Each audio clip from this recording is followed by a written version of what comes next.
بسم اللہ الرحمن الرحیم۔ السلام علیکم ورحمۃ اللہ وبرکاتہ۔ امید ہے کہ آپ خیریت سے ہوں گے۔ حجۃ الوداع، حضور صلی اللہ علیہ وسلم نے اپنی زندگی کا آخری حج سن 10 ہجری میں کیا۔ اسے حجۃ الوداع کہتے ہیں۔ آپ 25 ذوالقعدہ سن 10 ہجری فروری 632 کو مدینہ سے روانہ ہوئے۔ آپ صلی اللہ علیہ وسلم کی ازواج آپ کے ساتھ تھیں۔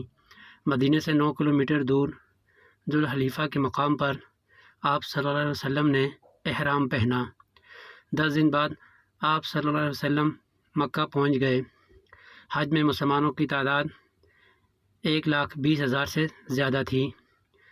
عرفہ کے دن ایک خطبہ دیا اور اس سے اگلے دن مینا میں ایک یادگار خطبہ دیا جو خطبہ حجۃ الوداع کے نام سے مشہور ہے۔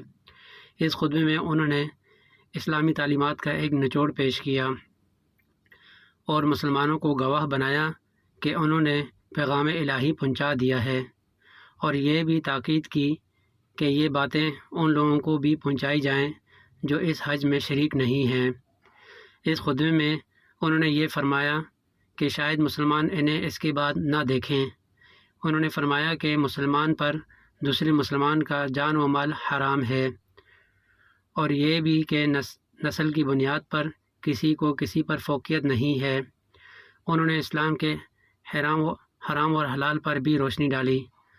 خطبے کے آخر میں انہوں نے تاکید کی کہ جو حاضر ہیں وہ غائب تک اس پیغام کو پہنچائیں۔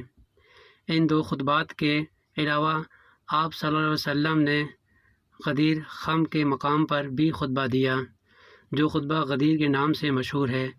اس حج کے تقریباً 3 ماہ بعد آپ صلی اللہ علیہ وسلم اللہ کو پیارے ہو گئے۔ اپنا خیال رکھیے گا۔ پھر ایک نئی ویڈیو میں دوبارہ حاضر ہوں گے۔ اللہ حافظ، فی امان اللہ۔